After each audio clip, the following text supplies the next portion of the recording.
Oke, kalau gitu sekarang mau lagi sama kiri kanannya bertobat. Bertobat. Oke, sebelum saya lanjut, ada pengumuman dari seksi keamanan. Tolong pemilik mobil dengan nomor AD 18HU tolong dipindahkan karena menghalangi mobil yang lain. Ya, mobil AD 18HU. Jenis mobilnya Ferrari atau gimana? Oke, baik teman-teman semua.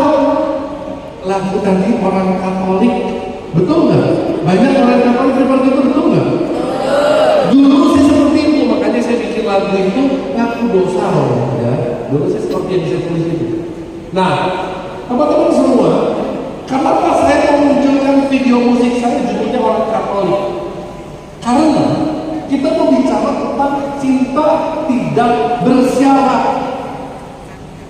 Karena begini, yang namanya cinta, orang kalau yang namanya jatuh cinta, selain lihat ayam rasa coklat, juga orang kalau jatuh cinta itu biasa begini, apapun yang dikatakan, yang dimaui oleh orang yang dicintai, pasti diturutin, betul nggak? Betul ya? Apa aja dilakukan untuk menyenangkan hati orang yang dicintai, betul? Bagaimana dengan pertanyaan kalau Tuhan Yesus bertanya pada Anda kalau bertanya, do you love me? Yes. Lalu Yesus menjawab lagi, pray. Karena kalau orang sungguh-sungguh mengasihi Allah, pasti yang namanya ke gereja itu nggak perlu disuruh-suruh, nggak perlu pakai berantem dulu. Ada satu inisiatif, ada satu kerinduan bahwa saya mau mengasihi Tuhan lebih. Kalau orang yang sungguh-sungguh mengasihi Allah datang ke persekutuan doa itu nggak perlu disuruh-suruh. Kalau yang namanya orang sungguh mengasihi Tuhan datang ke persekutuan doa itu bukan kalau pas tugas aja.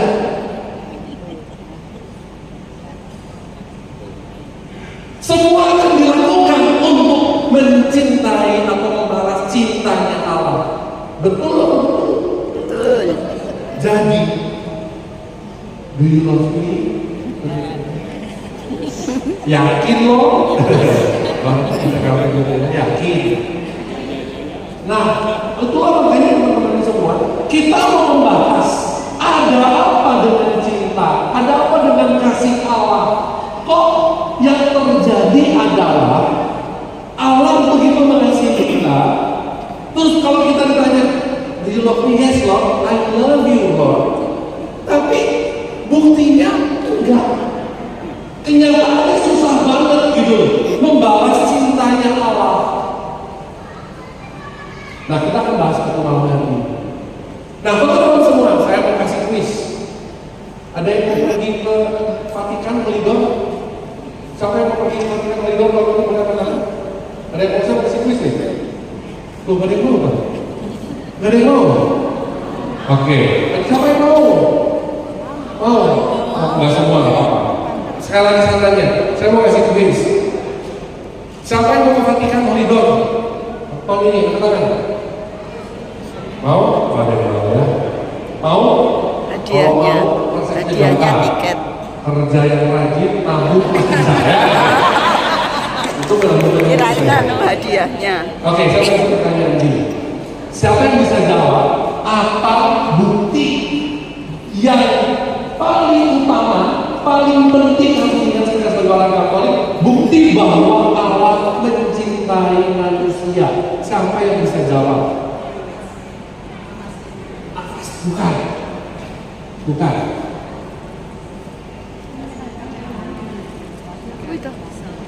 Kristus sudah bisa luar biasa, tepuk tangan dong, keren banget. Nanti pulang, kalau nasi liwetnya ada lebih boleh berpulang ya. Betul, bukti Allah mengasihi kita itu ada di Yohanes bab 3 ayat 16. Baca sama-sama 1, 2, 3.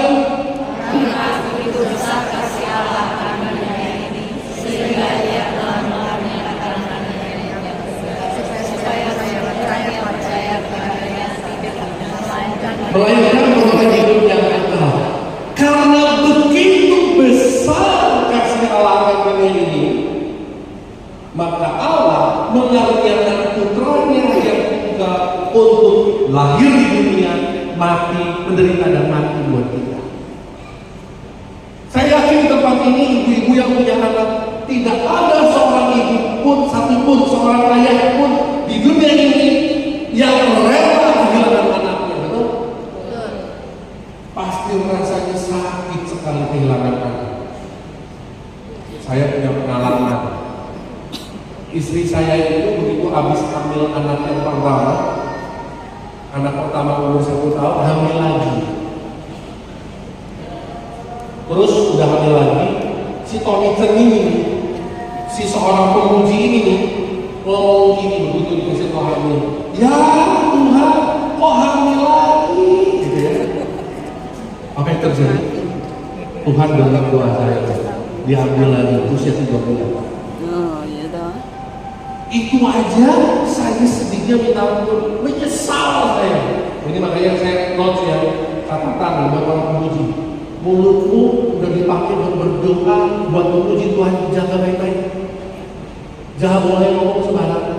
Saya tuh dapat kejadian itu, pengalaman itu. Ngomong, ya Tuhan kasih lagi. Dia bilang seperti itu. Karena saya Mengeluh. saya begitu kehilangan anak saya, padahal usia 3 bulan di kandungan, ibu aja udah sedihnya minta ampun. Di rumah sakit saya mungkin istri saya bilang, anak istri saya lihat, I'm sorry, gua menyesal, itu salah gua. Karena mulut seorang pemuji ini tidak bersyukur, tapi lebih banyak berkeluh kesah, makanya Tuhan mati. Itu aja saya begitu sangat menderita rasanya gitu ya. Apalagi Bapak punya satu anak, satu-satunya anak, Yesus Kristus namanya, lahir di dunia yang baru saja kita rayakan di Natal. Itu bukti Allah mengasihi Anda dan saya. Bagaimana dengan respon Anda dan saya? Konsekuensinya apa? Konsekuensi dari kasih Allah yang begitu besar itu buat Anda dan saya itu apa? Siapa yang bisa jawab? Jadi konsekuensi Allah yang begitu kasih kita, konsekuensinya apa buat kita? Halo, kalian coba jawab. Konsekuensinya apa? Membalas kasih dengan cara apa? Kurang tepat. Betul, tapi kurang tepat. Caranya bagaimana membalas kasih ini?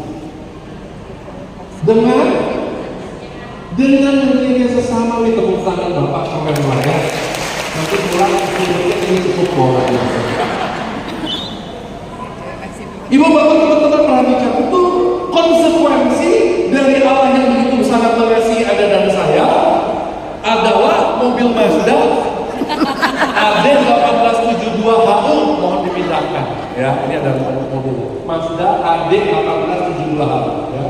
Oke, back to the topic. Jadi konsekuensi dari kasih Allah yang begitu besar itu, kita dapat perintah dari Yesus sendiri, dari Sang Putra Tunggal Allah itu, perintah untuk saling Mengasihi. Pertanyaan saya, sudahkah Anda saling mengasihi? Sudah. Sudahkah Anda saling mengasihi? Sudah. Yakin? Yakin. Pertanyaan saya, Anda punya orang yang kalau ketemu sebel nggak? Enggak. Gimana? Ada cepet tuh. Cepet Tuhan. Punya musuh?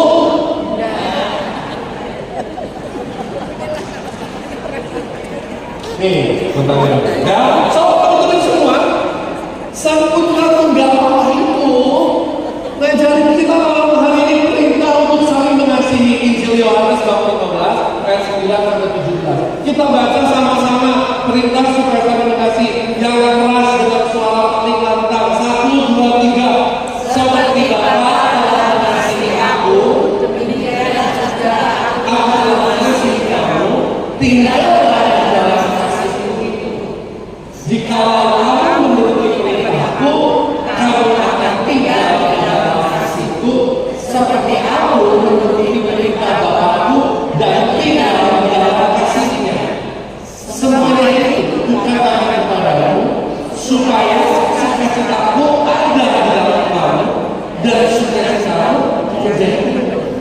Inilah perintahku, yaitu supaya kamu saling mengasihi seperti aku telah mengasihi kamu.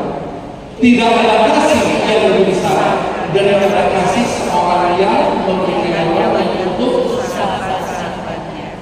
Kamu adalah sahabatku jika kamu berbuat apa yang kuperintahkan kepadamu. Aku tidak menyebut kamu lagi hamba, sebab hamba tidak tahu apa yang diperbuat oleh tuannya. Tetapi aku menyebut kamu sahabat, karena aku telah memberitahukan kepada kamu segala sesuatu yang telah kudengar dari Bapa. bukan kamu yang memilih aku, tetapi Akulah yang memilih kamu. dan aku telah menetapkan kamu supaya Kamu pergi dan menghasilkan buah, dan buahmu itu tetap, supaya apa yang kamu minta kepada Bapa dalam namaku diberikannya kepadamu. inilah perintahku kepadamu. Kasihilah seorang di antara Demikianlah Injil Tuhan. Pujilah Kristus. Bapak dan Ibu teman-teman terkasih, inilah konsekuensinya. Allah begitu besar akan kita, kasihnya berdasarkan kita semua, begitu besar kasihnya kepada kita, sampai anaknya diberikan kepada dunia, dan dunia menyalibkannya. Lalu apa perasaan kita? Lalu apa tanggapan kita? Yesus memberikan perintah pada kita untuk juga saling mengasihi. Nah, dari bagian yang kita baca, saya akan mengajak teman-teman semua melihat satu persatu ayat ini. Ya, seperti Bapa telah mengasihi aku, demikianlah juga aku telah mengasihi kamu. Tinggallah di dalam kasihku itu. Ini adalah ayat yang pertama di perikop ini. Bahwa Yesus bilang, seperti Bapa telah mengasihi aku, demikian juga aku telah mengasihi kamu. Pada murid-muridnya. Tinggallah di dalam kasihku itu. Artinya kita diminta untuk tinggal di dalam kasih Tuhan. Dalam bahasa Inggris ayat ini bunyinya seperti ini: As the Father has loved me, so I have loved you. Remain in my love. Artinya remain itu apa? Tinggal. Artinya remain itu apa? Tetap, konsisten. Artinya kalau dikatakan tinggal, bukan bicara mengenai dalam penggunaan aslinya. Tinggal itu bukan sesuatu yang pasif, tetapi sesuatu yang aktif, harus diusahakan. Artinya tinggal dalam kasih itu harus selalu diusahakan setiap hari. Tetapi faktanya, saya bawa gambar di bawah, ada tulisan surat Rasul Yohanes yang pertama 1 Yohanes 12 mengatakan, kita tahu bahwa kita berasal dari Allah dan seluruh dunia berada di bawah kuasa si jahat. Artinya iblis, dunia, si jahat gak mau kita tinggal dalam kasih Bapa itu. Dunia gak mau Anda dan saya tinggal dalam kasih itu. Dunia dengan segala tipu dayanya, dengan segala usahanya akan membuat Anda dan saya untuk keluar dari kasih itu. Ini adalah suatu kondisi di mana kita bisa melihat bagaimana kondisi banyak persekutuan doa. Kan beberapa persekutuan doa ya. Bapak Ibu saya berkeliling ratusan persekutuan doa di Indonesia. Baik itu Malta, baik itu kasih koleksi retret untuk para timnya, untuk umat. Permasalahan persekutuan doa itu klise. Hampir di semua persekutuan doa. Pak Tommy, kenapa ya? Di persekutuan doa saya, waktu diberkati sama mau pelantikan di gereja, nangis-nangis kemuter-kemuter dan muncullah Roh Kudus. Ngomongnya mau komik, faktanya orang kami, kelakuannya kami. Kayak Kambing sebelum bayi. Pertama yang Bapak ya, persekutuan doa saya, aduh, nggak ikut sama sekali pujiannya. Banyak tim pujian itu datang kalau dikasih tugas.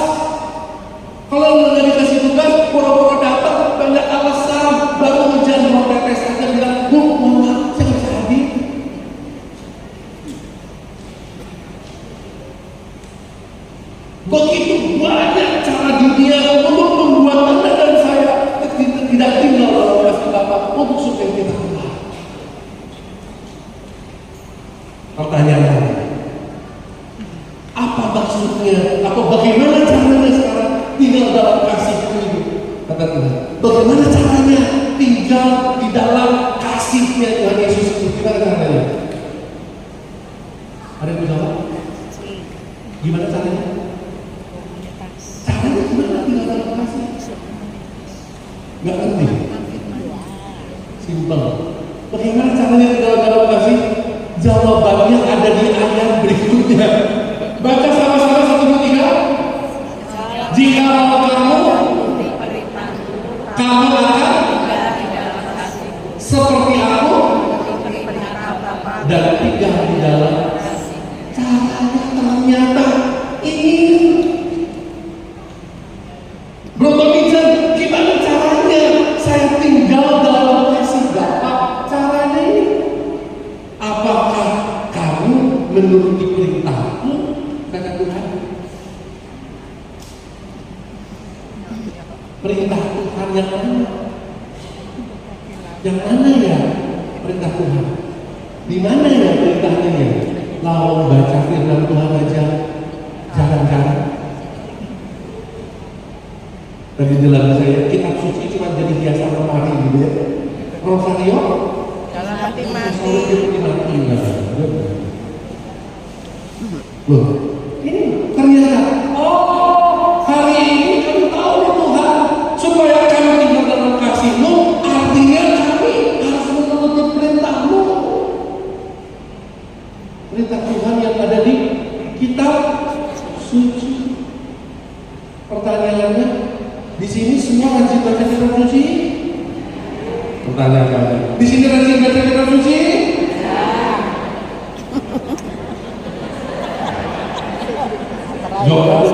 Rajin baca kitab suci? Enggak, ada yang bahagia, ada yang enggak. Ini umatmu loh. Oke, yang menjawab rajin baca kitab suci, saya kasih kuis kitab suci. Yang bisa menjawab, nanti saya kasih lagi. Siapa wanita paling berbahagia di kitab suci pertama? Maria. Ya, salah. Siapa yang bisa jawab? Siapa wanita paling berbahagia yang ada di kitab suci? Kalau baca kitab suci. Elizabeth salah. Salah. Bila Maria salah. Elizabeth salah. Salah, bukan? Veronica. Maria Magdalena, iya salah. Veronica salah. Siapa? Maria Magdalena bukan. Marta bukan. Wah, berarti nggak baca kitab suci. Siapa itu? Bukan? Apa ya? Bukan, Bu? Bukan Hana. Hawa, betul. Wanita paling berbahagia itu Hawa. Kenapa Hawa paling berbahagia? Gak punya mertua.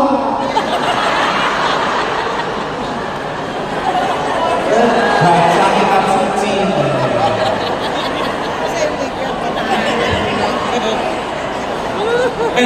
Saya kena siapa? Belum enggak? Nah, saya suka kalau ulang begini saya mau belajar nyanyi. Main piano aja kan. Saya nggak tahu di Solo ya, kalau di Jakarta ya Romo ya. Kalau pertemuan lingkungan atau misal lingkungan atau misal PD karismatik, kalau PD karismatik itu biasa orang-orang karismatik senangnya lagu sendiri, lagu suka-suka kayak gitu. Terus biasa kalau masuk tanggapannya suka diganti pakai lagu antar baca. Lagunya yang paling favorit di lingkungan apa bu? Oke, yang lain. Cocok. Hampir semua persekutuan doa kalau bikin misa karismatik atau misalnya persekutuan doa, lagu antar bacaan senangnya F kasih F aja kan, kalau buka ya F. Firman-Mu kita bagi kami itu terang.